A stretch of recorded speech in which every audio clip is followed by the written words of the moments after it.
Hello and welcome everyone on our broadcast tonight. Let's have a look at the top news of the hour.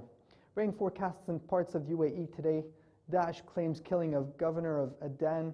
Erdogan benefits from Daesh oil trade. Russia states new updates about Paris attack. Let's have a look on all these topics and details. Forecasters say there are chances of heavy showers over some areas and light rain over Fujairah and Jebel Jais on Monday, while the rest of the country will either be partially cloudy or dusty. According to the weather bulletin of the National Center of Cmmc, fresh to strong winds will blow, causing dusty conditions over Abu Dhabi city and the western regions. Sharjah's Adhaid will be dusty too.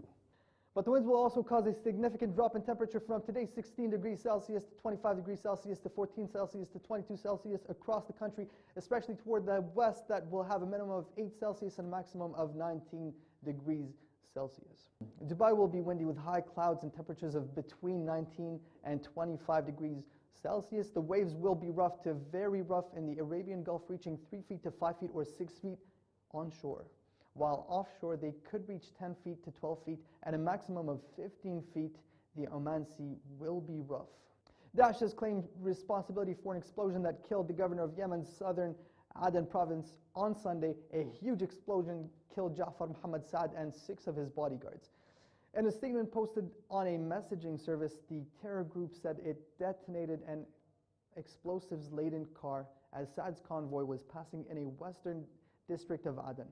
Residents and security sources earlier said Saad had been attacked by a suicide car bomber. On Saturday, masked gunmen and on motorcycles carried out separate attacks on vehicles in Aden, killing Colonel Aqil al-Khudr, a military intelligence official, and Judge Muhsin al-Awan, who was known for sentencing al-Qaeda militants. 3 other people were killed in the attack of Alwan. No one immediately claimed the attacks, which bear the hallmarks of Al-Qaeda. Al-Qaeda in the Arabian Peninsula has long been seen as one of the most sophisticated branches of the global network and has been linked to several failed attacks on the U.S. homeland. The Yemeni affiliate claimed an attack on Paris office of a French satirical magazine in January, which left 12 people dead. As an update of the war of words between Turkey and Russia, Russia says that Erdogan benefits from Daesh oil trade, and Moscow's top brass on Wednesday accused the Turkish president and his family of personally benefiting from the illegal oil trade with Daesh militants. On the other hand, images with thousands of trucks carrying oil from Daesh area to Turkey has been showed on the satellites.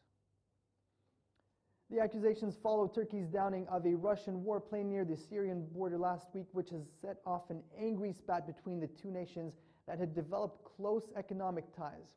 Speaking to dozens of foreign military attaches and hundreds of reporters in Moscow, Russian Deputy Defense Minister Anatoly Antonov said Russia has evidence showing that Turkish President Recep Tayyip Erdogan and his family were linked to the Daesh oil trade.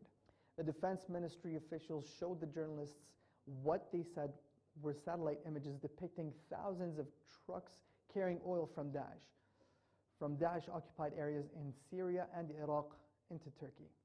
They did not, however, provide any evidence to back up the claims of personal involvement of Erdogan and his family in the illegal oil trade. The Turkish president has denied Turkey's involvement in oil trade with the Daesh and said repeatedly that he would resign if Russia proves its accusations. As a result of the Paris attack that happens on the evening of the 13th, a series of coordinated attacks occurred in the attack started at 9:20. 3 suicide bombers stuck near in St. Denis, followed by suicide bombings in the mass shootings at cafes, restaurants, and a music venue in Paris.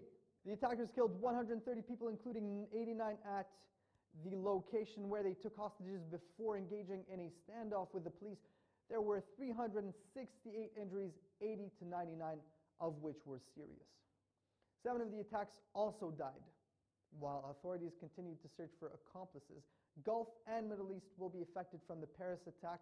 Not only France or Europe businesses, the economy and financial market will be affected, and people will be afraid to travel to France and Europe and Arab regions. Europe and Arab regions, we had just received the news from many travel agencies in Dubai that many of the holidaymakers canceled their trips to the French capital after the November 13th Paris attacks. Thank you very much and have a nice day.